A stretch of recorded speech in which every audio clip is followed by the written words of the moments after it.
শীত আসলেই ঠাকুমাকে দেখতাম সমস্ত আচার করে সাজিয়ে রাখতে। লেবুর আচার, কুলের আচার, তেঁতুলের আচার, আমের আচার, সমস্ত আচার করে সাজিয়ে রাখতে।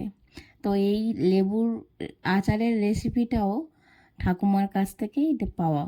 প্রথমে ডেচকিতে জল ভালো করে ফুটিয়ে নিয়ে লেবুগুলোকে দিয়ে গ্যাস অফ করে লেবুগুলো দিতে হবে, দিয়ে 5 মিনিট রেখে দেব।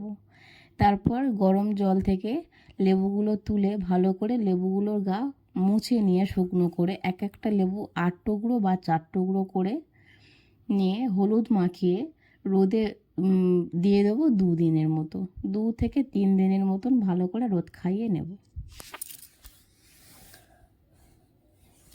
এইভাবে করে রোদে শুকাবো 2 দিন। তারপরে রোদে শুকানোর পরে লেবুগুলোর অবস্থা এইরকম হয়ে যাবে।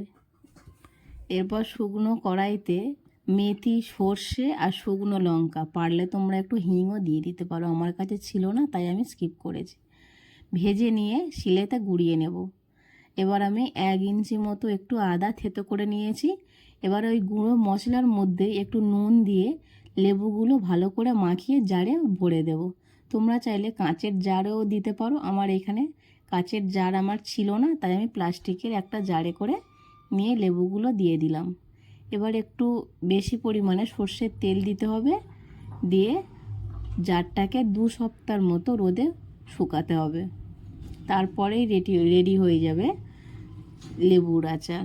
তো এই আচারের এই রেসিপিটা কেমন লাগলো অবশ্যই করে জানিও, আর তোমরাও বাড়িতে এইভাবে করে লেবুর আচার বানিয়ে খেও।